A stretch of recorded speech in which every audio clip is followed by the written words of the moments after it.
আসসালামু আলাইকুম। ইনফিনিটি স্কুলের পক্ষ থেকে সবাইকে স্বাগতম।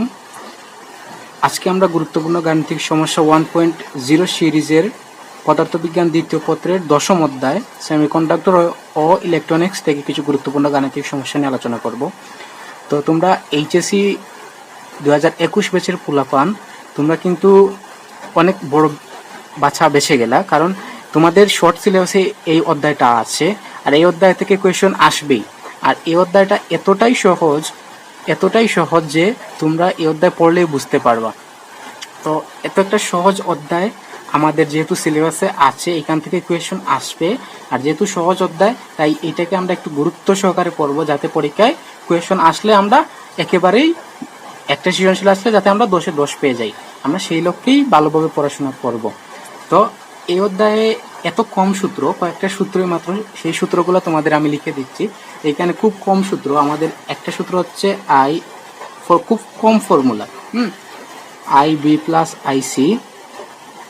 অনেক জায়গায় লেখা থাকে আগে একটা ডেল দিয়ে দেয়, ডেল মানে কি পরিবর্তন। আর পরিবর্তন ছাড়াও আমরা এইভাবে ফর্মুলাটা লিখতে পারি। তারপর আমরা আমাদের আরেকটা আলফা আছে, বিটা আছে, তারপর হচ্ছে গতীয় রোধ আর, তারপর বিটা আরেকটা সূত্র আছে, আলফা আরেকটা সূত্র। এই সবগুলো সূত্র তোমাদের জন্য আমি লিখে দিচ্ছি। আমরা আলফা সমান জানি হচ্ছে I C by I E. তোমরা মাঝে মাঝে ডেল দেওয়া থাকবে, যখন পরিবর্তনটা দেওয়া থাকবে তখন হচ্ছে ডেল দেওয়া থাকবে। আর বিটা সমান হচ্ছে I C by I B, মাঝে মাঝে ডেল দেওয়া থাকবে।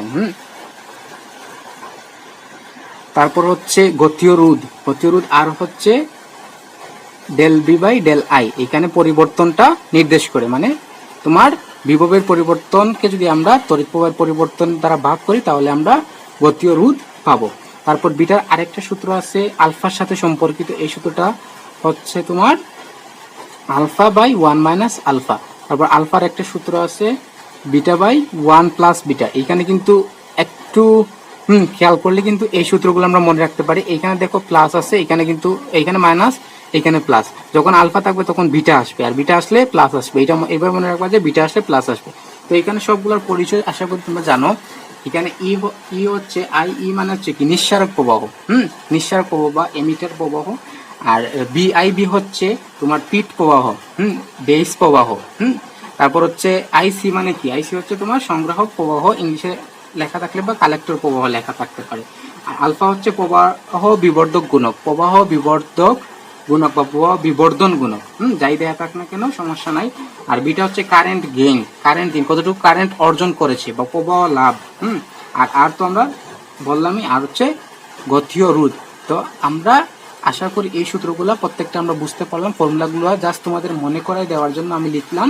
তো আমরা আমাদের অঙ্কে যাই। তো আমাদের 1 নম্বর সমস্যাতে কি বলছে দেখো। 1 নম্বর সমস্যাতে বলছে কোনো ট্রানজিস্টরে 8 মিলি অ্যাম্পিয়ার নিঃসারক প্রবাহের জন্য। নিঃসারক প্রবাহ মানে কি?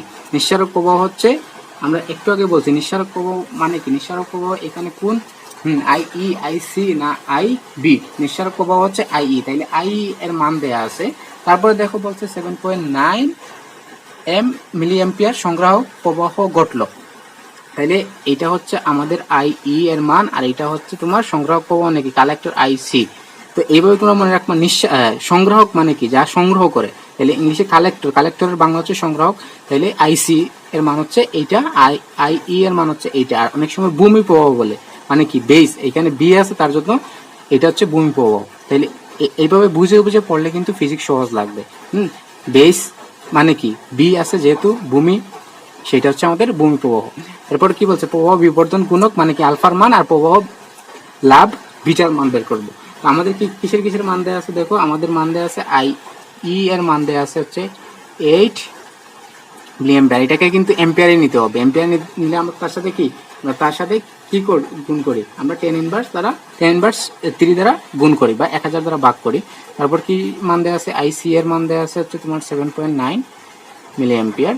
আর আমরা বের করবো কি, আমরা বের করবো আলফার মান আর হচ্ছে বিটার মান। তাইলে দেখো আমরা সরাসরি কিন্তু এখান থেকে আলফার মানটা বের করতে পারি। আলফা সমান আমরা একটু আগে লিখছি যে আলফা সমান জানি আমরা আইসি বাই আই। তাহলে মানটা বসায় দাও। আইসি এর মান হচ্ছে তোমার 7.9 আর এর মান হচ্ছে 8। তুমি ক্যালকুলেটর বসাও, একটা উত্তর আসবে। এটা আসবে আমার তোমার 0.9875। আচ্ছা, এখন বলবা যে আমি এইটাকে এম্পিয়ারে নিলাম না কেন, কারণ এই জায়গায় যে দুইটা জিনিস আমরা কাজ করছি দুইটাই সেম এককে আছে, তাইলে উত্তরটা আমরা সেম এককে দিয়ে দিব, আমাদের কোনো সমস্যা হবে না। তারপরে দেখো আমরা বিটা সমান কি জানি, আমরা বিটা সমান একটু আগে লিখে দিচ্ছি তোমাদের জন্য IC/IB।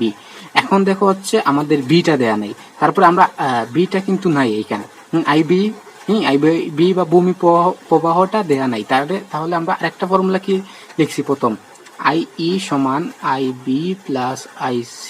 এইখান থেকে আমরা IB এর মানটা বের করে নিয়ে আসতে পারবো না, আমরা লিখতে পারবো IE মাইনাস IC। তাহলে IE এর মান কত, IE এর মান হচ্ছে 8 মাইনাস IC এর মান হচ্ছে 7.9। তাহলে বাদ দিলে আমরা কত পাবো, আমরা পাবো তোমার 0.1। আচ্ছা, আমি একটু উল্টাপাল্টা হয়ে যাচ্ছে, তোমরা সিরিয়ালে লিখবা জিনিসগুলো, সিরিয়ালি জিনিসগুলো লিখবে, এগুলো এই বোঝানোর জন্য জায়গা নষ্ট হয়ে যাচ্ছে, তার জন্য অঙ্ক আমি একটু হিজিবিজি হয়ে যাচ্ছে, তো তোমরা একটু সুন্দরভাবে লিখবা। তাহলে 0.1 মিলিঅ্যাম্পিয়ার। এবার দেখেন আমরা IB IC এর দুইটার মান জানি, তাহলে IC এর মান হচ্ছে 7.9 আর IB এর মান 0.1। তাহলে 7.9 কে 0.1 দ্বারা ভাগ করলে আমাদের আসবে 69। তাহলে এটাই হচ্ছে আমাদের এটাই আমাদের উত্তর। তো একটা জিনিস দেখো, এই জায়গায় কিন্তু আমি একটা জিনিস ভুল লিখছি, আমাদের এই জায়গায় কিন্তু স্টুডেন্টটা ভুল করে, তার জন্য আমি এই জিনিসটা লিখলাম যাতে তোমরা একটু খেয়াল করো। দেখো আমাদের আলফা এবং বিটা এই দুইটার কিন্তু কোনো একক নাই, এই দুইটার কিন্তু কোনো একক নাই, এই দুইটার কি এই দুইটার কোনো একক নাই, তাইলে এখানে আমি এটা লিখছি, এটা হচ্ছে ভুল। তো এটা কেন লিখলাম, আমি যখন আমার স্টুডেন্টের পরীক্ষা নেই তাহলে তারা দেখা যায় যে এইখানে এককটা দিয়ে রাখে, তার জন্য আমি এককটা প্রথমে দিলাম যাতে তোমাদের একটু মাথায় যায়। তো আমরা আবার বলতেছি মাই ডিয়ার স্টুডেন্ট, একটু মনোযোগ দিয়ে শুনো, আমাদের আলফা এবং বিটা প্রবাহ বিবর্ধক গুণক এবং প্রবাহ লাভ বা কারেন্ট গেইনের কোনো একক নাই, তাই আমরা কোনো একক দিব না। একক দিলে কিন্তু কোনো টিচার পুরো অঙ্ক কেটে দিতে পারে বা 1-2 মার্কস কেটে দিবে, তো আমরা কি করব, আমরা একক দিব না। তো আশা করি এই সমস্যাটা বুঝতে পারছো, আমি সবগুলো সূত্র নিয়ে একটু বলার চেষ্টা করেছি। তোমাদের যদি কোনো সমস্যা থেকে থাকে তাহলে তোমরা কমেন্ট করে জানাবা। এটা হচ্ছে খুব সহজ অধ্যায়, তোমরা একটু মনোযোগ দিয়ে ক্লাসটা দেখো, আমি আরো বেশ কিছু সমস্যা নিয়ে আলোচনা করব আজকে। তো দেখো আমাদের 2 নম্বর সমস্যা থেকে বলছে, 2 নম্বর সমস্যা বলছে কোনো পিএন জাংশনে 1 ভোল্ট বিভব পার্থক্যের জন্য প্রবাহ পাওয়া গেল 10 মিলিঅ্যাম্পিয়ার। বিভব পার্থক্য 1.2 ভোল্ট করা হলে প্রবাহ পাওয়া যায় 15 মিলিঅ্যাম্পিয়ার, গতীয় রোধ কত, তাহলে আর দেখো এখানে একটা পরিবর্তনের কথা বলা আছে, দেখো 10 থেকে 15 হয়েছে, তারপর 1 থেকে 1.2 হয়েছে, তাইলে আমরা আমাদের এই ফর্মুলা ইউজ করতে হবে। আমরা কি জানি, আর ইজ ইকুয়াল টু তোমার del B by del I. তাহলে এখানে ডেল বিটা কত থেকে কত পরিবর্তন হয়েছে, দেখো 1.21 1.2। আমরা যখন পরিবর্তনটা বের করি তখন আমরা কি বড়টা থেকে ছোটটা বাদ দিই, তাহলে এখান থেকে আমরা 1.2 থেকে 1 বাদ দিলে আসবে 0.2 ভোল্ট। তারপর দেখো ডেল আই, তড়িৎ প্রবাহের কত, del B by del I. তো এখানে দেখো কত তোমার তড়িৎ প্রবাহ ছিল, প্রথমে ছিল হচ্ছে তোমার 10 থেকে 15 হয়েছে, তাহলে 15 মাইনাস 10, তাহলে এখান থেকে আমরা পাবো 5 মিলিঅ্যাম্পিয়ার। এই 5টাকে আমাদের কিসে নিতে হবে, এম্পিয়ার নিতে হবে, তার জন্য আমরা কি তার সাথে 10 ইনভার্স 3 গুণ করে দেবো, তাহলে এম্পিয়ারে চলে যাবে। এবার তুমি মানগুলো বসাই দাও, আমরা বি পাইছি কত 0.2 আর ডেল আই এর মান কত পাইছি আমরা 5 × 10 ইনভার্স 3। তো এটা তুমি ক্যালকুলেশন করলে আমাদের 40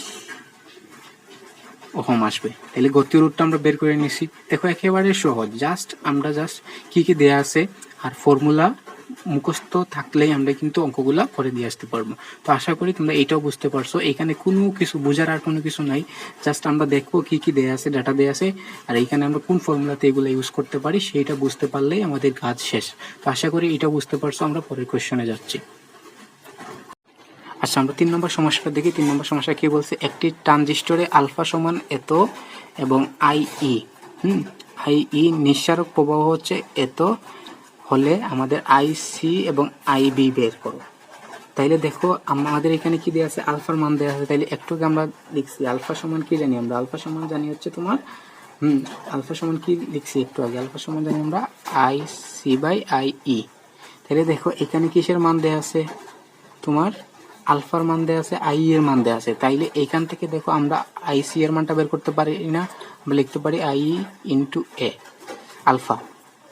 তো আই এর মানটা দেখো কত আছে 1.5, 1.5, আর আলফার মানটা কত, আলফার মানটা 0.98। দেখো আমাদের কাজ শেষ। আমাদের এখান থেকে তোমার উত্তরটা তুমি এখান থেকে আমরা কিসের মান পেয়ে গেলাম, এখান থেকে আমরা পেয়ে যাব তোমার আইসি এর মান। তাইলে আইসি এর মান আমাদের আসবে ক্যালকুলেশন করলে এখানে 0.98 সাথে 1.5 গুণ করলে 1.47 মিলি এম্পিয়ার আসে। তো এটা হচ্ছে আমাদের আইসি এর মান। তা আর আমাদের আরেকটা মান কি বের করতে হবে, আমাদের আই বি এর মানটা বের করতে হবে। তাহলে আই বি এর মানটা এখান থেকে আমরা বের করতে পারি। দেখো আমরা আইসি এর মান জানি, আই এর মান জানি। তাহলে আমরা প্রথম যে সূত্র লিখেছিলাম I is equal to I B plus IC, এইটা মনে আছে? আমি প্রথমে এই সূত্রটা লিখেছি কিন্তু। তাহলে এইখান থেকে আমরা আই বি এর মানটা বের করতে পারি না, আমরা লিখতে পারি I B is equal to I E minus IC. তাহলে আই ই এর মান হচ্ছে 1.5 আর আইসি এর মান হচ্ছে 1.47। তাহলে আমাদের কত আসে আনসার, দেখো 0.03। আমাদের আনসার আছে 0.03 মিলি এম্পিয়ার। দেখো একেবারে সহজ, জিনিসগুলো একেবারে সহজ। জাস্ট আমরা কি কি ডাটা দেওয়া আছে সেটা দেখবো, আর জাস্ট কয়েকটা ফর্মুলা, চারটা সূত্র মাত্র। আমাদের চারটা জিনিস মনে রাখলেই কিন্তু এই অধ্যায়টা পুরোটা শেষ হয়ে যায়। তারপরে আমাদের সংখ্যা পদ্ধতি আছে, ওইটা আমরা আইসিটিতে পড়েছি, তো এইখানে আর কোনো চিন্তা নাই। আমরা এই আইসিটির সংখ্যা পদ্ধতি এবং এইখানে যে সংখ্যা পদ্ধতি দেওয়া আছে পুরো সেম। তাহলে দুইটা জিনিস কিন্তু আমরা এক জায়গায় পড়লে দুই জায়গায় কভার হয়ে যাচ্ছে। তো আজকে সংখ্যা পদ্ধতি থেকেও বেশ কিছু সমস্যার সমাধান করে দিব তোমাদের। তো চলো আমরা পরের কোয়েশনে যাচ্ছি। পরের কোয়েশনে দেখো আমরা কি বলছি এখানে 4 নম্বরে বলছে একটি ট্রানজিস্টরে আইসি সমান 5 মিলি এম্পিয়ার, আইবি সমান 100 মাইক্রো এম্পিয়ার। এখান থেকে মাইক্রো থেকে কিন্তু আমাদের এম্পিয়ারে নিতে হবে। করা হলো আলফা বিটা আইই এর মান নির্ণয় করো। তাহলে দেখো এখানে কিসের মান দেওয়া আছে, আমাদের আইসি এবং আইবি এর মান দেওয়া আছে। তাহলে দেখো আমরা বিটার সমান কি দেখছিলাম, আমরা আইসি বাই আইবি। তাহলে এখান থেকে বিটার মানটা আমরা বের করতে পারবো না। দেখো আইসি এর মান হচ্ছে 5, এটাকে আমরা কিসে নিতে হবে, যেহেতু দুই ধরনের এককে আছে, তাইলে আমরা সরাসরি কিসে নিয়ে যাবো, এম্পিয়ারে নিয়ে যাব। তারপরে এই যে 100 মাইক্রো এম্পিয়ার আছে, মাইক্রো এম্পিয়ার থেকে এম্পিয়ারে নিতে হলে 10⁻6 দ্বারা গুণ করতে হয়। তাহলে দেখো এইখান থেকে আমাদের উত্তর আসবে 50 চলে আসবে। তাহলে এটা হচ্ছে 50। আমরা বিটার মান পেয়ে গেলাম। তারপর আমাদের কি বের করতে হবে, আমাদের আলফা এবং ই এর মান বের করতে হবে। তাহলে দেখো এখান থেকে কিন্তু আমরা যেহেতু বিটার মান পেয়ে গেছি, তাইলে আমরা আলফার মানটাও পেয়ে যাব। কারণ আমরা আলফা সমান কি জানি, আলফা সমান জানি আমরা বিটা বাই 1 প্লাস বিটা। তো এই মানটা বসে তোমরা উত্তর বের করো, আমি আর করে দিচ্ছি না। জাস্ট কি বিটার মানটা দেওয়া আছে, বিটার মানটা যে 50 পাইলাম, এই মানটা বসে আমরা আলফার মানও পেয়ে যাব। তাই আলফার মানটা তোমরা বের করো। আর আরেকটা হচ্ছে আই সমান আমরা কি জানি, আই সমান আমরা কি জানি, দেখো আমরা আই সমান জানি যে আই বি প্লাস আইসি, কিন্তু এই সূত্র আমরা এখানে ইউজ করবো না, আমরা আরো সহজ জায়গায় চলে যাব। কারণ আমরা জানি আলফা সমান আইসি বাই আইই। তাহলে এখান থেকে তো আমরা আই বের করতে পারি না, এখান থেকে তো আমরা আই বের করতে পারবো। আমরা লিখতে পারবো I is equal to IC by alpha. তাহলে আইসি এর মান কত জানি আমরা, আইসি এর মান দেওয়া আছে তোমার কত, আইসি আছে হচ্ছে 5, আর আলফার একটা মান আমরা পেয়ে যাব। তো এই মানটা সম্ভবত আসে তোমার 0.98, 0.98 আসে। তাইলে আমরা দেখো এখান থেকে তোমার আইই এর মানটা পেয়ে গেলাম। আই এর মানটা আমরা পেয়ে যাব 0.5 কে যদি 0.98 দ্বারা ভাগ করা হয় তাহলে সম্ভবত 5.1 এরকম একটা আসে। তাহলে দেখো জাস্ট কিন্তু যত বেশি প্র্যাকটিস করবা এইগুলা তত বেশি সহজে পারবা। তো এগুলা কিছুই না, জাস্ট কি ডাটা দেওয়া আছে সেটা দেখবো, আর আমরা আমাদের ফর্মুলাতে বসাইলেই আমাদের অঙ্ক শেষ। তো আশা করি এইটা তোমরা বুঝতে পারছো। আমরা পরবর্তী কোয়েশনে চলে যাচ্ছি। আমাদের একটু তাড়াতাড়ি আজকের ক্লাসটা শেষ করতে হবে।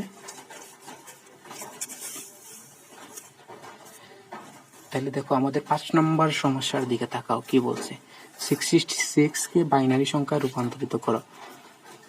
তো মাই ডিয়ার স্টুডেন্ট, তোমরা অনেক সময় বুঝো না, যদি সেটা বলে না দেয় যে এটা কিসে আছে তাহলে তোমরা বুঝো না। যদি কোনো কিছু না বলে দেয় এই সংখ্যাটা কিসে আছে, তাইলে সেটাকে আমরা কি ধরে নেব, দশমিক সংখ্যা বা ডেসিমাল সংখ্যা। কারণ আমরা যে পদ্ধতিতে গণনা করি সেটা হচ্ছে ডেসিমাল পদ্ধতি বা দশমিক পদ্ধতি। সেজন্য কোনো সংখ্যা দিয়ে যদি এরকম সংখ্যা দিয়ে ব্র্যাকেটে 2, বাইনারি, অক্টাল, 10, ডেসিমাল এইভাবে যদি দেয়া না থাকে তাইলে সেটাকে আমরা কি ধরে নিব, সেটা হচ্ছে দশমিক। আর দশমিক থেকে বাইনারিতে রূপান্তর করতে হলে আমাদের নিয়ম হচ্ছে কি, পূর্ণ সংখ্যাকে 2 দ্বারা ভাগ এবং ভগ্নাংশকে 2 দ্বারা গুণ করতে হবে। আমাদের নিয়ম তোমাদের জন্য লিখে দিচ্ছি। পূর্ণ সংখ্যাকে 2 দ্বারা ভাগ এবং ভগ্নাংশকে 2 দ্বারা গুণ করতে হবে।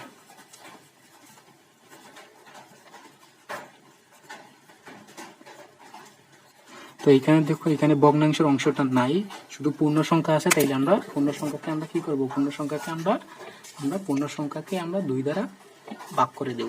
তো 2 দ্বারা কিভাবে ভাগ করতে হয় এগুলো আশা করি তোমরা জানো। তারপরে তোমাদেরকে আমি দেখাচ্ছি।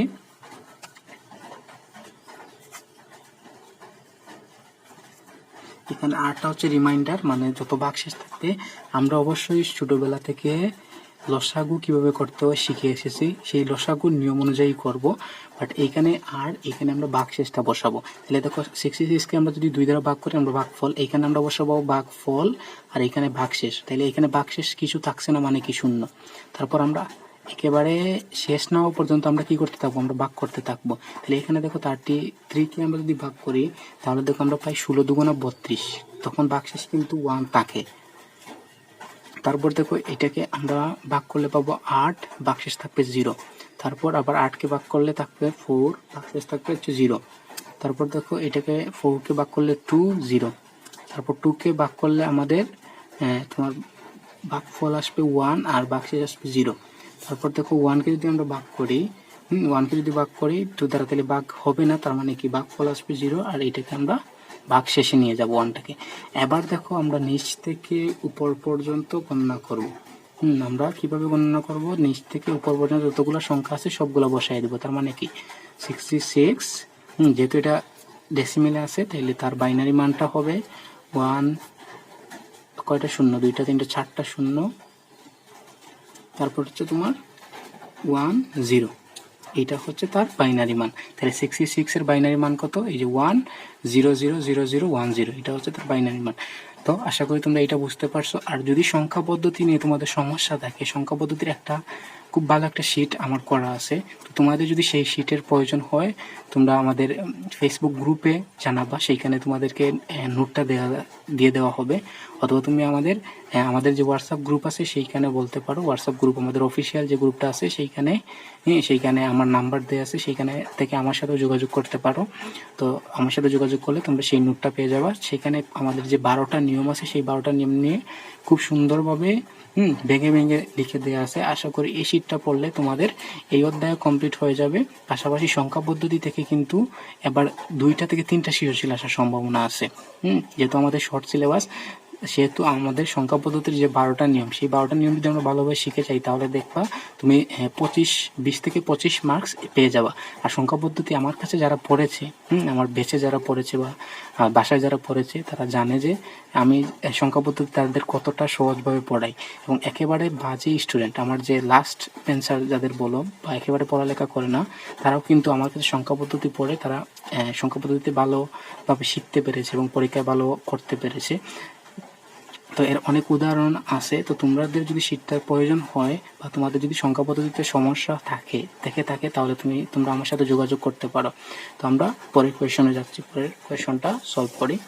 6 নম্বর সমস্যাতে দেখো কি বলছে, একটা অক্টাল সংখ্যা। 8 মানে কি, একটা অক্টাল সংখ্যাকে আমাদের কিসে নিতে হবে, বাইনারিতে নিতে হবে।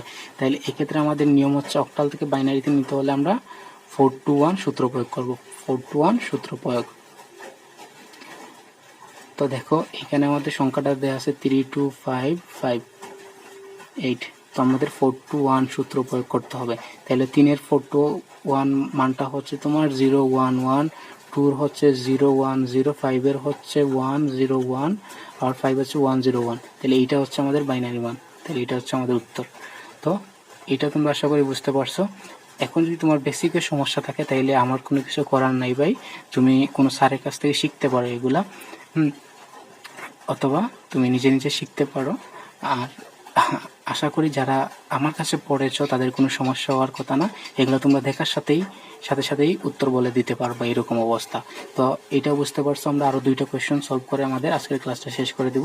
তো চলো। তো দেখো 4E7, 16 মানে কি, একটা হেক্সাডেসিমাল সংখ্যাকে বাইনারিতে রূপান্তর করতে হবে।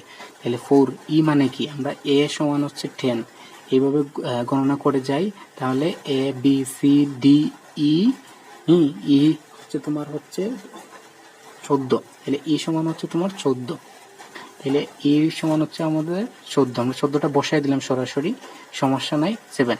তাহলে আমাদের হেক্সাডেসিমাল থেকে বাইনারিতে রূপান্তর করার নিয়ম হচ্ছে আমরা কি 8421 সূত্র প্রয়োগ করব, 8421 সূত্র প্রয়োগ করব। তাহলে দেখো 4 এর 8421 সূত্র যদি আমরা বসাই তাহলে আমাদের মান আসছে 0100, আর 14 যদি বসাই তাহলে আমরা পাবো 1110, আর 7 যদি আমরা, তাহলে 7 এর মানটা হচ্ছে 0111, তাহলে এটা হচ্ছে আমাদের বাইনারি মান।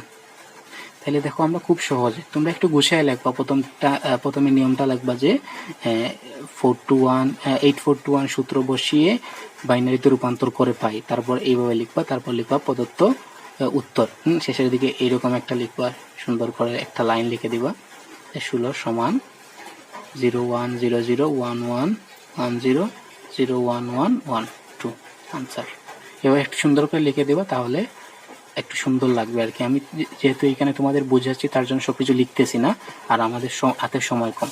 তো দেখো পরের সমস্যাটা দেখো কি দেয়া আছে, 116 মানে কি একটা কি সংখ্যা, এটা একটা হেক্সাডেসিমাল সংখ্যাকে দশমিক বা ডেসিমেলে রূপান্তর করতে হবে। তো এই জিনিসটা তোমরা বলো তো, তোমরা নিজেরা একটু মনে করার চেষ্টা করো তো, কোনো হেক্সাডেসিমাল সংখ্যাকে আমরা দশমিকে কিভাবে রূপান্তর করব, একটু তোমরা মনে করার চেষ্টা করো তো, আমরা কিভাবে সেটাকে আমরা দশমিকে রূপান্তর করি। তো আমাদের নিয়মটা হচ্ছে পাওয়ার হিসাব করা, যেহেতু এইখানে হেক্সাডেসিমাল সংখ্যা, তাহলে আমরা কি করব, আমরা 16 এর পাওয়ার হিসাব করব। তাহলে আমাদের নিয়মটা হচ্ছে 16 এর পাওয়ার হিসাব। তো পাওয়ারটা কিভাবে হিসাব করতে হয় সেইটা আমি আমার বেসে ভেঙে পড়াই। তো এইখানে তোমরা অনেক কিছু পড়ে এসেছো, 2 দিন পরে পরীক্ষা দিবা, সেহেতু তোমাদেরকে আর ভেঙে দেখাবো না, আমি সরাসরি অঙ্কটা করে দিচ্ছি।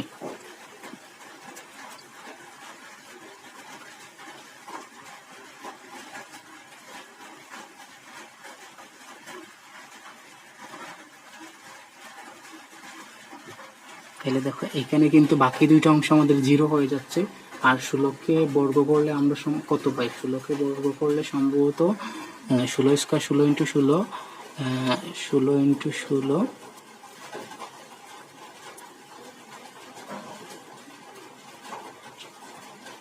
আচ্ছা 256 আসবে এখানে।